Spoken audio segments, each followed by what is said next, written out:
All right, welcome into Celtics postgame live. Celtics with the 115-93 win over the Portland Trailblazers. Tom Giles, Eddie House. Eddie, that feels better, doesn't it? You know, see the Celtics go out there, put three great quarters together, the starters in particular, and obviously not even needing to play in that fourth quarter. What'd you think, big picture, for this team to snap this three-game skid and get the W? I mean, it's about time we got some Geno time in the Garden. I mean, it's about time for Geno.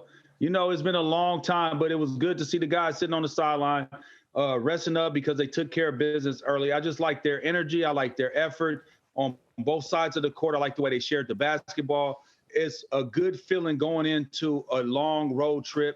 You know, you never want to be losing four straight going on a road trip. You don't want to lose four straight, period. But at the same time, it was a great victory. I like the way they responded and they played off that three-game losing streak. Yeah, and this win, too, the way they played tonight, there's no reason to think that, no reason to believe that they can't continue this as they go onto the road and maybe string some wins together. Meanwhile, we want to know who you think should win tonight's Tommy Award. So you at home, go ahead, scan the QR code or go to NBCSportsBoston.com/vote, and you can vote on tonight's Tommy Award. You got Derek White, Al Horford, Jayson Tatum, or someone else if you think it should be someone else. And, of course, Mike Gorman and Scal will have the Tommy Award coming up later in the show. But right now we're going to send it back out to the Garden where Abby is standing by with Jayson Tatum. Jayson, the other night in Cleveland, talking to the guys, they said there was a real sense of urgency coming into this game. What do you like about the way you guys responded? Yeah, I think, you know, we were in a situation where we was up 15 or so in the second, and we kept that lead, right? You know, we haven't done that lately. And even in the third quarter, starting off well, pushing the lead out, and not letting them back in the game. You know, something we struggled with, obviously, the last couple of games. And we're about to go on a long road trip, so we need to come here, get a good win before we go on the road. For you actually got to sit out that fourth quarter. You looked fresh all game. How are you feeling? Feel good. I'm still young, even though I'm 25, but, you know, I felt good. You got a lot of miles on those legs, Jayson. That starting lineup, everyone scoring in double figures, led by yourself, D. White, and Al Horford. How important is that kind of balance? It just speaks to the way we play, right? Moving the ball, playing the right way, getting great shots. And I think a lot of it starts with Al, his ability to space the floor and bring other big men out. You know, I can't praise him and what he brings to his team enough. And, you know, everybody just playing the right way. And then finally, you mentioned that 6-game trip you guys are headed out on. What can a trip like that do for you guys? We got to get back on the right track. We slipped up a little bit. We lost 3 in a row for tonight. So we need to get back on the right track, play the right way, how we know how to play. And take it one game at a time. Not look past anybody, look far ahead. Just take it one game at a time. Jayson, thank you. Congratulations. Appreciate you. All right, the Celtics certainly played the right way tonight, and that's why they come out with a 22-point win over Portland. Scal joining us now with Scal Big Picture. What'd you like about the way the Celtics played tonight? I love the way they started the game. I think that was a big difference. They spaced the floor, made shots. I thought their energy never wavered defensively, even when they were missing shots in that, I think the second quarter, 3 for 17 from 3. So, obviously it's a long season, 48 minutes, but I think you should always have a mentality that you play hard, you play the right way, you challenge guys defensively, and that's what we saw today. Yeah, I just thought that they came out with a collective effort and a collective mindset of playing harder than Portland and come out there and play the right way.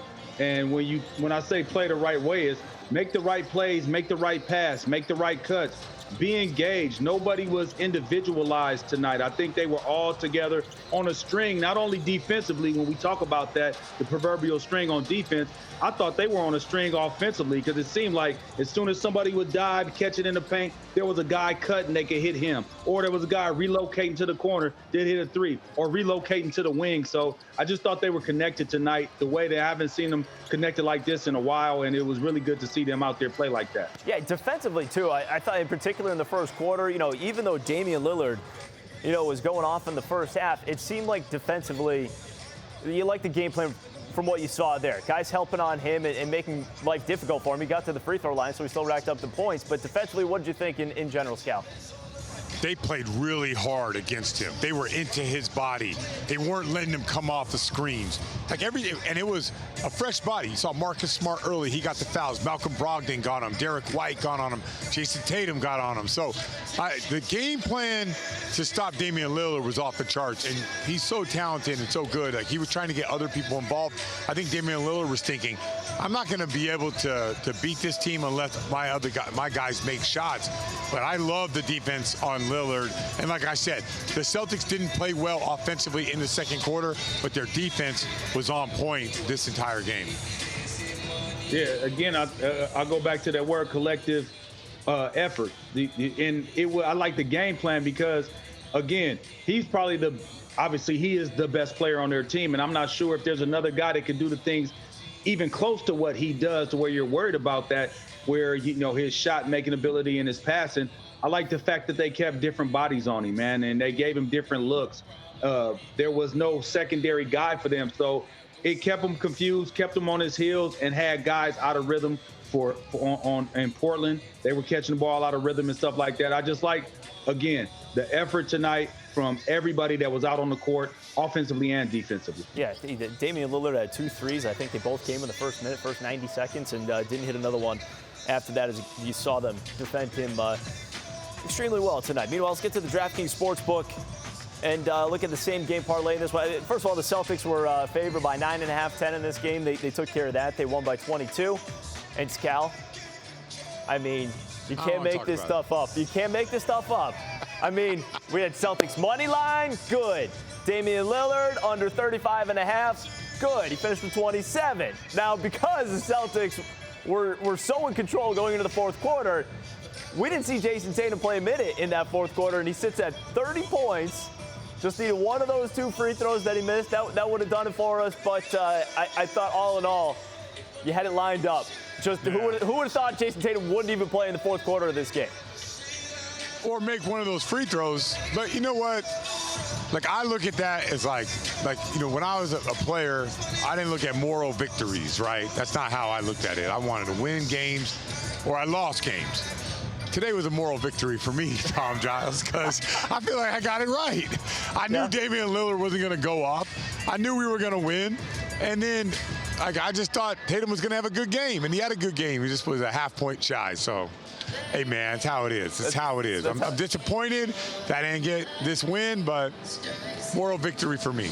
Hey, and you should feel that way. But by the way, how many times have we seen Jayson Tatum in the game in the fourth quarter, and people complaining that he shouldn't still be in there because, you know, the Celtics are up by so much?